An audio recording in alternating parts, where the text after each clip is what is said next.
Welcome to Let's Talk Wellness, where we will be sharing insights into the world of mental health and wellness as we explore traditional medicine and holistic healing options. It's time to have new conversations about mental health. Join Mara James, the founder and CEO of the Hugs for Life Healing Center, as she guides us along this journey. And now, let's talk wellness.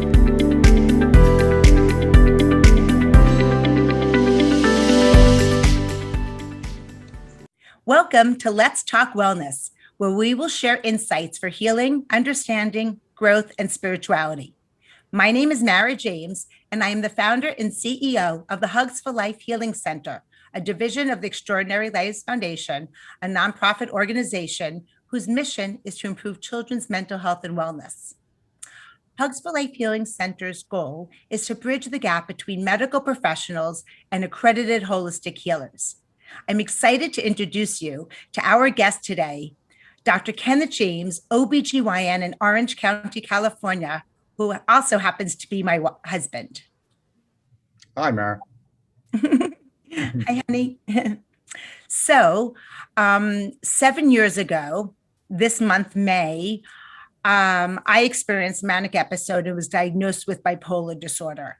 And for me, it happened to be a scary yet a beautiful time in my life because it was also my spiritual awakening. So, Dr. Kenny, let's hear from you as a Western-trained physician, your perspective. Well, I remember that day like it was yesterday. So a little bit of a background. So I'm from New York City, just like Mara's from New York. And my father was an OBGYN. My cousins are OBGYNs. Everyone in our family are doctors. I went to medical school, and my only education in psychology or psychiatry was 8 weeks of a rotation in medical school. And all I knew was a psychiatric disorder is sent to a psychiatrist, medicated, and hopefully everything turns out great. That day in May, I actually was away on vacation with my parents, and I got a phone call that my wife was unstable. I like to say I wasn't embarrassed. I was just fearful and afraid. I immediately got on a flight and went home. And, I remember I met her in the foyer of her house, and we just hugged for about 5 minutes, which seemed like 5 hours. And immediately we started on her journey to healing. I was confused. I was scared. I felt a little bit helpless. I tried to put my doctor's hat on, but mental health is not cancer or pneumonia or even delivering a baby. It's, something I wasn't used to, something I haven't been exposed to as intimately. And I was a little bit lost. Luckily, we had friends that could help, and immediately we started on her road to recovery, and here we are today. So let's share with our listeners what the road to recovery actually means. So I was heavily medicated. Thankfully, I wasn't hospitalized, but I was stuck in bed for a while. I met with a psychiatrist and a therapist, and then I was introduced to holistic healing.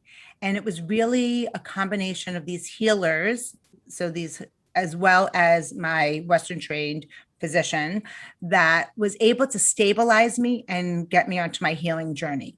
So I started meeting with some healers, and it's funny because if I ever said to my husband I wanted to become a Reiki healer, he would have laughed at me. But lo and behold, one of his patients came into him who was a Reiki master, and she told him about it, and then he told me about it, and then I was able to go get trained, and I think he was more open to it. So, Dr. Kenny, can you share with us about the healing that you've witnessed with me and some of my healers that you didn't quite understand, and how you saw the transformation of me and maybe your family and yourself? All right. Well, taking it even a step further back, when I did move to California, I was asked to be the supervising physician for a few midwives. Now, midwifery care is a little bit more on the holistic side, a little more natural approach to what we consider nowadays pregnancy being a medical procedure. And they really taught me to step back and accept the body as a natural process and labor as a physiologic process. So I already started with the understanding that it's not all medicine, medicine, medicine. Sometimes our bodies can just heal in different ways. Then, of course, like you just said, I did have a Reiki healer in my practice who seemed like a normal, average person who just happened to have some special talents and gifts, and asked her about it and wasn't really afraid of it. I think typically when I was back in New York, I would have laughed and thought she was, too out there. But, maybe it's the California air or something, but I felt maybe this would help, especially knowing that you're going through something so significant, anything could be helpful. So we did the Reiki, and then that just brought us to, other alternative healers that that I know you've embraced and I've embraced, even, healing myself for things that I thought were just normal personality traits happened to be, some mental health issues that I was able to heal without medication. Can you share a little bit about the experience you had with the hypnotherapist and your releasing of anxiety? Absolutely. So the mental health issues that I dealt with is probably the same issues that 90% of everyone out there deals with. I had a handicapping anxiety about being late. God forbid I was late to meeting a friend for a drink, or meeting friends for dinner, or going to my family's home for, for a holiday. All these little things that are, now I look back at being so insignificant, was handicapping. I mean, I would sweat, I would get physically angry, I would yell and scream because being late seemed like the worst insult that I could give anybody. And I used to, honestly, I would yell at my wife, I would yell at the kids, I would sweat, I would drive fast as can be to get to the restaurant. I would yell at my wife, hey, you got to call the restaurant so they don't give away our reservation, or call our friends and tell them that we're going to be late and we're so sorry. And of course, they were always later than we were. And every time we got to the restaurant, everything was fine. And I would stop and take a deep breath and I would say, we're here.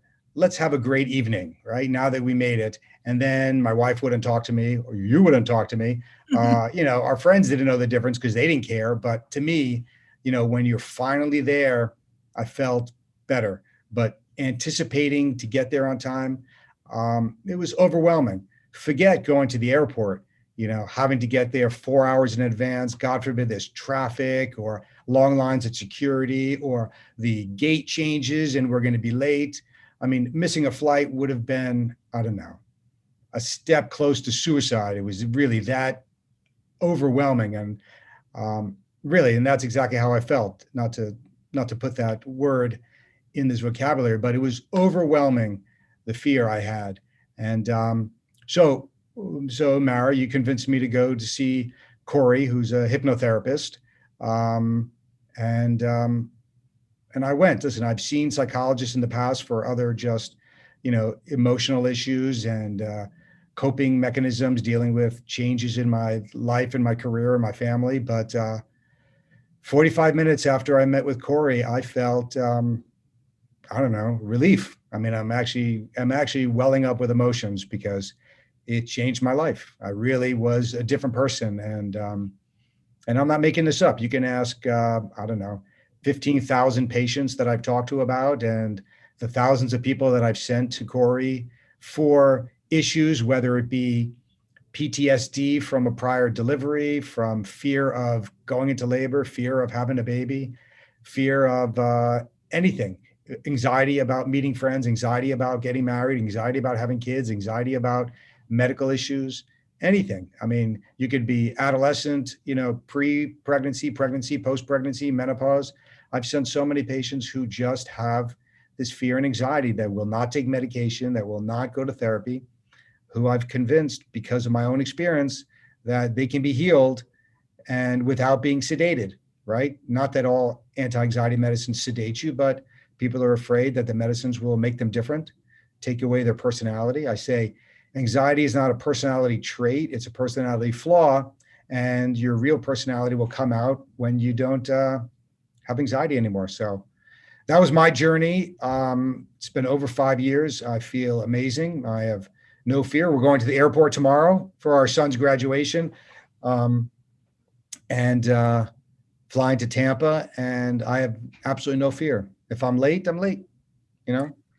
And one of my favorite stories, it's amazing the patients that are brought to you from the universe that have challenges that you get to help them, guide them to healing. And one of my favorites is when I met a gentleman and we find out that his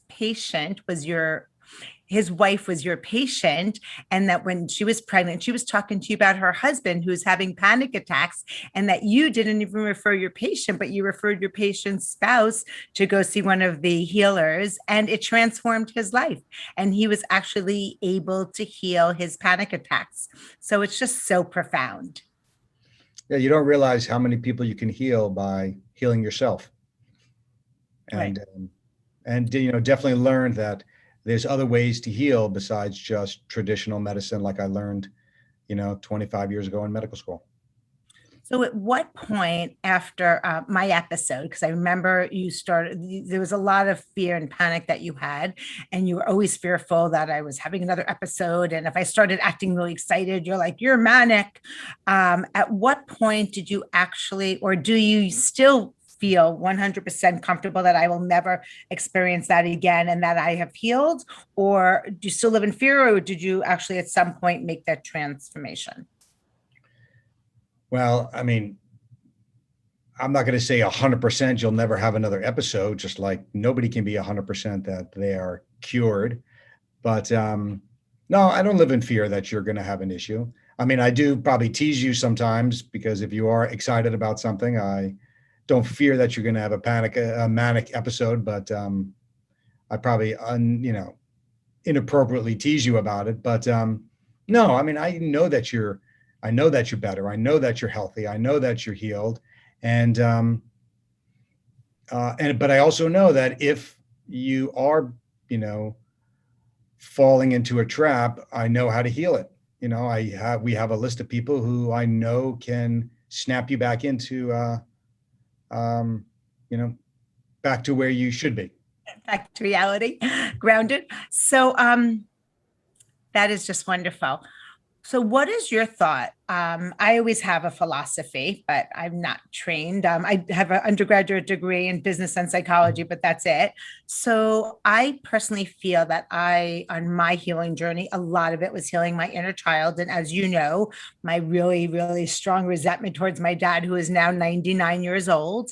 And I believe that as I have changed my heart, my brain chemistry has changed, and that has allowed me to wean off my medication.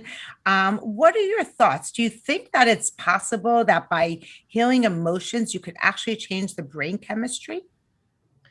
Yeah, I think you could change the brain chemistry. I mean, I'm not 100% convinced that you can change anatomically, some of the synapses, but, I think a lot of our emotions are run through, biochemically, electrically through our system. And I definitely think that attitude makes a big difference. I mean, if we are happy, then, we have endorphins. If we are sad or fearful, maybe our sympathetic nervous system takes over, and it affects our muscles. It affects just the way our attitude, and it affects our right and left brain. So I definitely think that attitude and emotions and the way we approach different situations in life can definitely make a difference in our biochemistry, which could lead us to healing. So I believe that's the idea, is that we can heal not just medically or pharmacologically, but emotionally we can heal through changing our own chemistry through attitude and experience and emotions. I do believe it. I love that. Thank you for sharing that. I could see, I mean, it's a perfect example is women in labor, women who are trying to do unmedicated physiologic birth. They can either show up and just yell and scream, and usually that experience is miserable and not always successful because sympathetically they tighten up. But if they hypnotize themselves, if they breathe, if they have positive attitude, if they have, supporting staff and people surrounding them and love and happiness and positive energy, absolutely, they could make it probably without an issue. So sometimes just the right environment, the right people, the right attitude, and you can get through anything and heal anything. Childbirth is a healing. So. That's amazing. I'd love to share another story with you. You met with Renata, another one that came to you as a patient, and then all of our family members, all 5 of us worked with her. And there was a time where she had her hand on your heart, and I hope it's okay that I share this, but she said, they're breaking down the walls around your heart. And all I could think about when I heard that is, what is he thinking? Like, who's they and how are they doing it? But we'll put that aside. And then later on that day, you were in our garage working out and you're screaming, Mara, Mara. And I'm like, what? And you said, I just got a call. I have a patient in labor. And I don't know what Renata did to me, but I'm okay. Do you remember that? Mm-hmm, mm-hmm. Absolutely. Yeah. So was that a little confusing for you that something happened energetically and all of a sudden you're like, okay with this stressful situation? Yeah, no, I can't explain it, but I think through all the healers and all the time that I've spent learning and understanding, my stress level is so much lower than it was. And this is before I joined the group, right? This is all when I was a solo practitioner, which means I'm on call 24/7, 365, no vacation.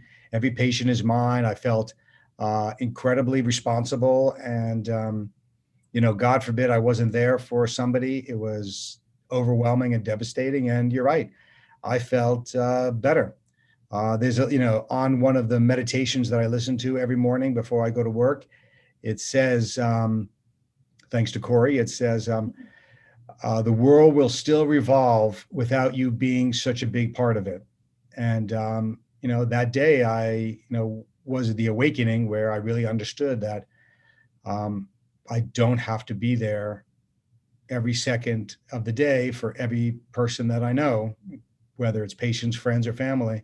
The world will still revolve without me being such a big part of it. So, yeah, I remember that day, and it felt great not to be stressed, not to dump my whole life, just to run, knowing that, most likely everything will be perfect, even if I'm not there.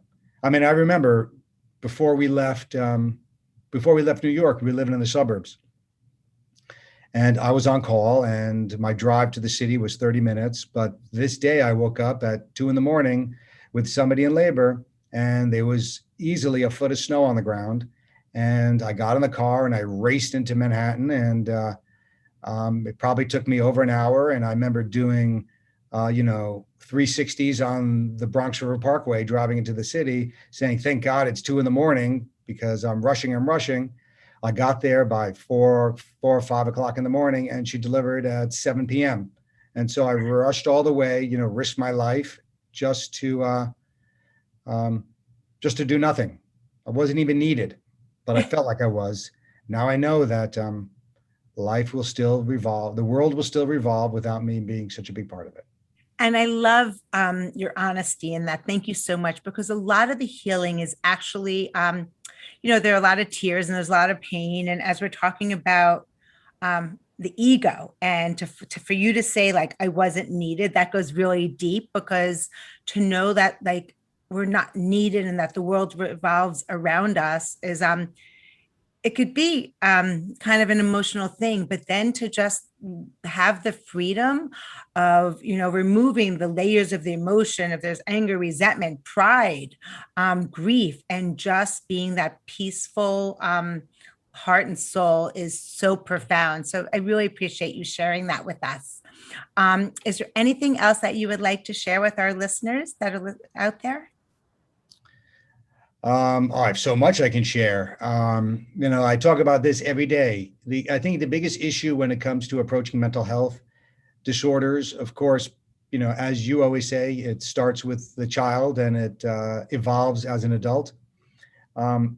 If people don't talk about it, if people don't ask questions, when I see a patient, I sit with them in my office and I ask them all the gynecologic questions, all the medical health questions. I ask them about sex and I ask them about mental health. And those are things that have always kind of been taboo and nobody talks about it. But if you don't ask, people don't bring it up. So every time I ask any question, I think it makes people comfortable talking about it. They know I'm a physician. They know where they're in their doctor's office. It's all private. But, if you don't ask these questions or if you don't bring up these questions to somebody who can help, then you'll never heal. So, I'm glad I brought it up to you. I'm glad you made me go.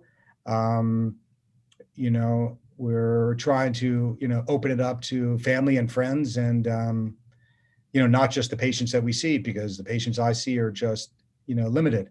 I got my whole office staff talking about, alternative healing. I'm trying to influence my physician partners to embrace alternative healing. I think they understand it, but they might still be afraid of it. I have 5 midwives in my practice who absolutely appreciate it. I know, Mara, when you were the office manager, we sent plenty of our office staff to healers. We sent plenty of patients to healers. The best thing when you were in the office was I can just send a patient to your office down the hall, and next thing you know, they're on the road to healing, emotionally. I'm medical, you're emotional, and I think they really got a lot out of that. And then So ask, talk, ask, bring it up. Don't be shy. Mental health is not just the delusional schizophrenic running on the street. It's something like me. I had mental health disorders. I had anxiety. People have postpartum depression. We see that 20% of women who give birth, that's a mental health disorder. Even if it's postpartum depression, it's mental health disorder. It doesn't have to be something outstanding. It could just be something simple. Beautiful. Well, I'm still stuck on before that you speak to your patients about sex. And I think that's going to be a great opening once we take a quick break for a break. In these shifting and changing times, more and more lives are being impacted by mental health. The Extraordinary Lives Foundation, also known as ELF, is transforming the way people view and navigate mental health challenges. Their mission is to improve children's mental health and wellness and support families by providing educational tools, resources, and awareness events. ELF encourages families to recognize symptoms, overcome the stigma, and reach out for help. Through prevention, early intervention, and holistic treatment, we believe many of the big problems facing today's youth can be transformed within a generation.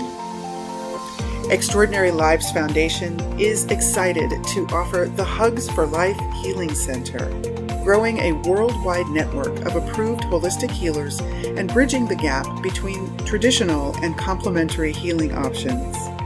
Visit the Extraordinary Lives Foundation website at www.elfempowers.org to find out more about their resources and events. Together, we can change the conversation around mental health.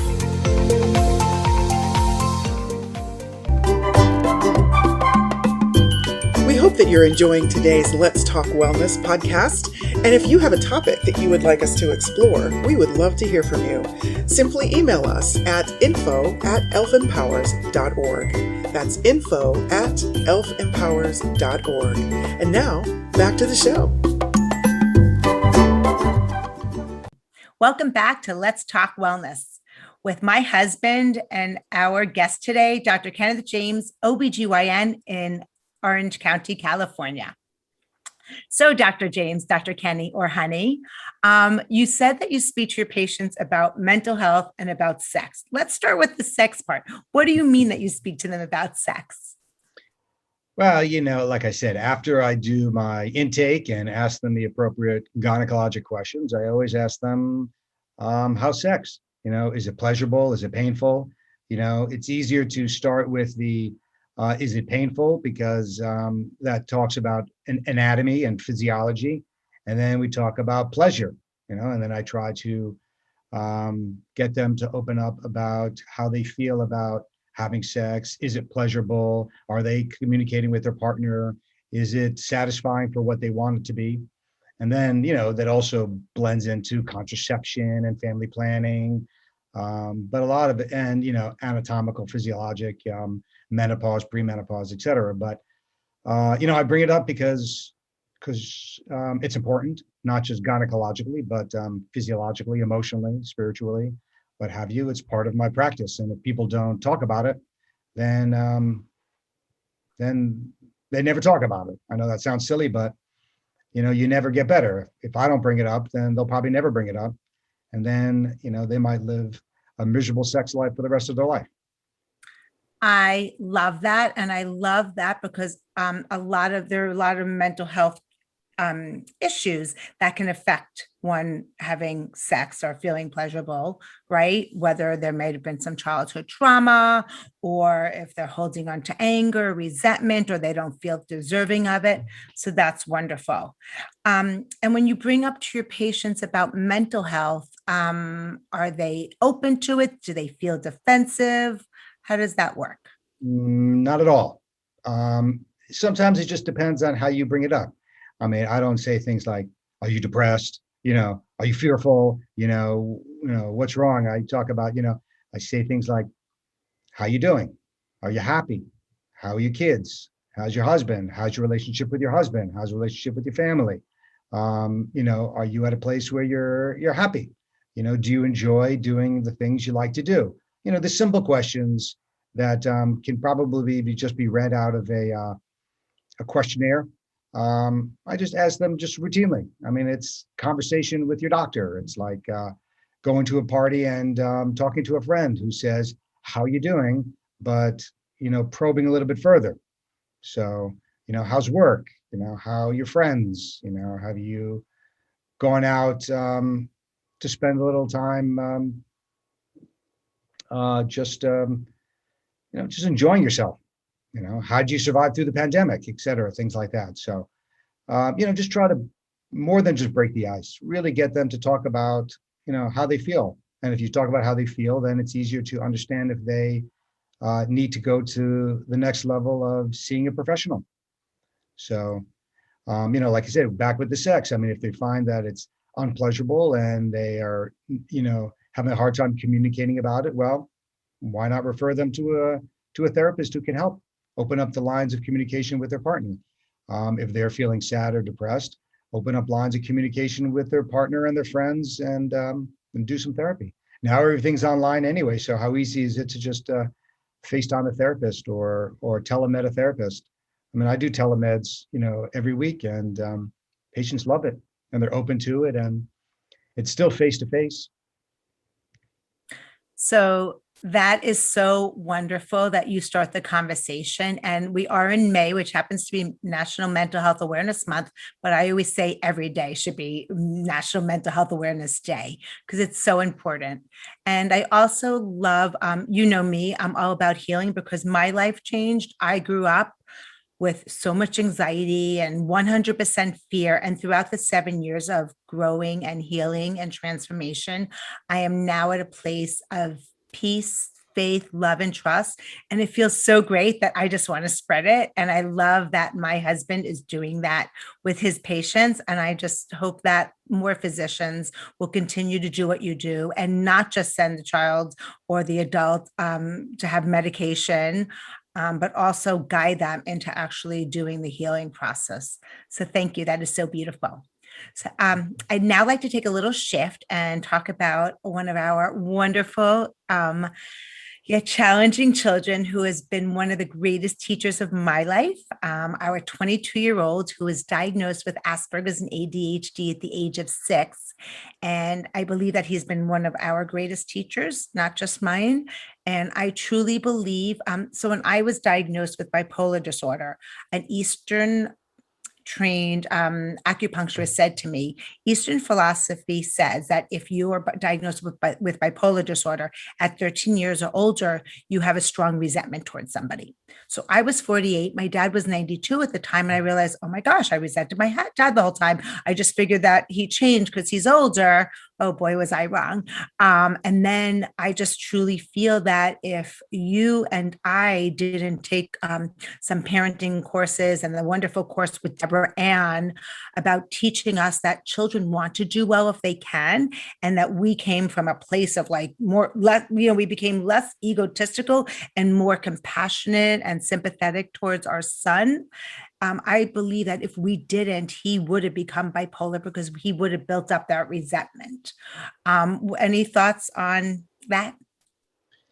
I agree with you 100%. I mean, that was a huge challenge of our life. I mean, our first son was, perfect and easy. And, if we told our first son, oh, we have to get up and leave, he would get up and leave. Our daughter was pretty easy as well. But then the middle son had issues, all the typical Asperger's, emotional issues, whether it's sensory, disorder or just anger issues or inability to transition. It was hugely challenging, and it was challenging as a parent and as a husband and wife. So yeah, I think parenting, we took probably 5 or 6 parenting classes all over Orange County until we finally took that one class with Deborah Ann and really understood. I think that's the moment where like, oh my God, our kid is atypical. He's not normal. And, we can't just expect that he's going to listen to what we say and do what we want him to do. I think when my parents, told me to do something, I did it. That's just, that was a typical, what a typical child does. And when we told Scotty to do something and he didn't do it, it would drive us crazy. That's not what we experienced.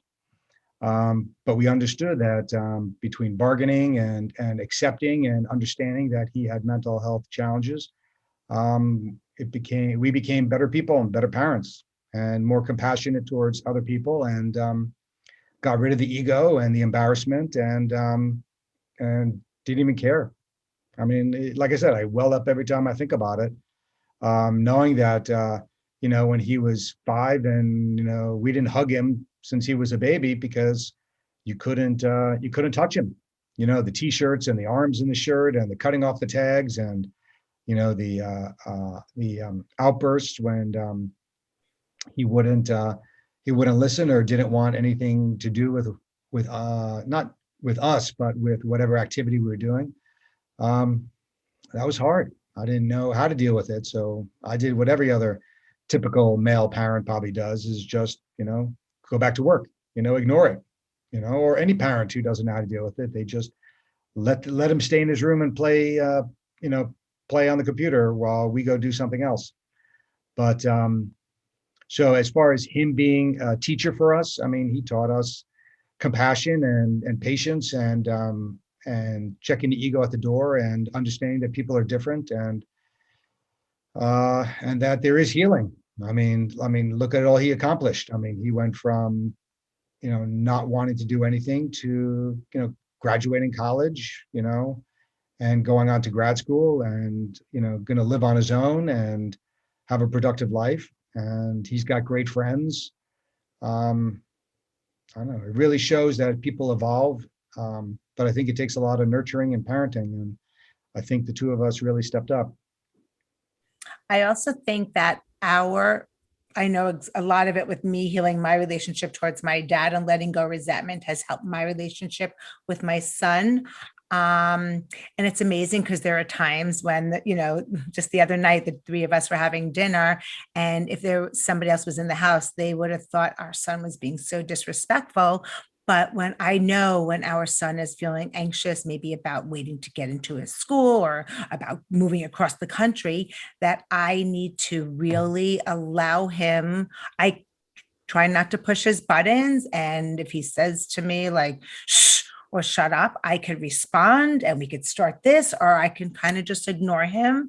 And I think definitely what you said about checking our egos at the door was such a huge thing. And I just hope that, you speaking to other fathers to inspire them. It's the only way that their children are going to heal. It's really begins with the parent. So thank you for your honesty and that. Because the other thing that we learned is, he feels comfortable at home. And I know he doesn't act out. He doesn't say the wrong thing. He doesn't do the wrong thing when he's out with friends or at other people's homes. That was one of our biggest fears. Is Scotty used to like to come home and take off his clothes and walk around in his underwear because he had that sensory integration disorder. And one of our fears was that he was going to go to a friend's house and take his clothes off because he knew he was home, but he obviously would never do that. And not obviously, but he never did that. But when he was home, he did it. So we didn't care. And when he seems like he's being rude, we do understand that it's anxiety, and we've learned to accept it. And we know that that's not who he is at all times. It's just that that's his coping mechanism, and we can accept it, obviously to a point. But we love him for who he is, and he's a special kid. For sure. And I always say, the greater the gift, the greater the challenge. Experiencing my own manic episode and actually seeing the gifts that were there. And then, of course, the universe likes to keep us humble. So, of course, with any gift comes the challenge. So let's talk briefly about our sweet, precious 19-year-old Angel. Our daughter was diagnosed with Graves' disease at the age around 12, and she medicated for that, but she started to develop anxiety and depression, and she didn't want to medicate. And I thank you, Kenny, for allowing her to, and for paying for all the sessions that she met with the healers. And really, she's met with our female shaman, Shamananda, for the last 5 years, and it's been transformational. So how do you feel about your daughter that's been working with the shaman for the last 5 years, and now her own healing gifts and intuition are coming through? Well, like I said, maybe the Graves' disease was just a trigger for her to heal and then move on to alternative healing.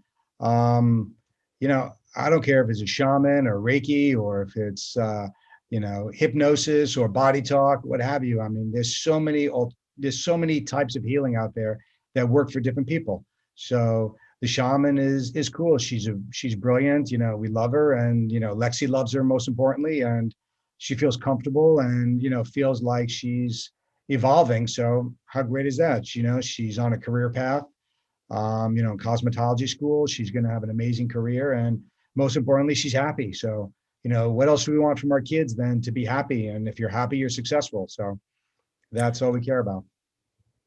That is so magical, because just a few years ago, your number one goal was not for them to be happy. It was to be successful. And growing up, with parents like that, it makes sense. And it's just so beautiful. That they have to be happy, not successful. And also, what does success mean? If they're happy what they're doing and their success is not being able to afford a car and they ride a bicycle to work, so be it. So thank you so much for being by my side throughout my wild and crazy journey. I always say that my story is crazy, but I'm not. And I'm so grateful for you and to you, and that you can continue to help doing this beautiful healing work with your patients. And thank you. And let's talk wellness. And don't ever forget, guys, that you are amazing. Thank you for joining us for this episode of Let's Talk Wellness. This podcast has been brought to you by the Hugs for Life Healing Center, a division of the Extraordinary Lives Foundation, a 501c3 nonprofit organization. If you would like to listen to more conversations like this, we invite you to subscribe to our mailing list at www.elfempowers.org to be notified when our weekly episodes are published. Thank you for joining us, and we look forward to bringing you our next conversation on Let's Talk Wellness.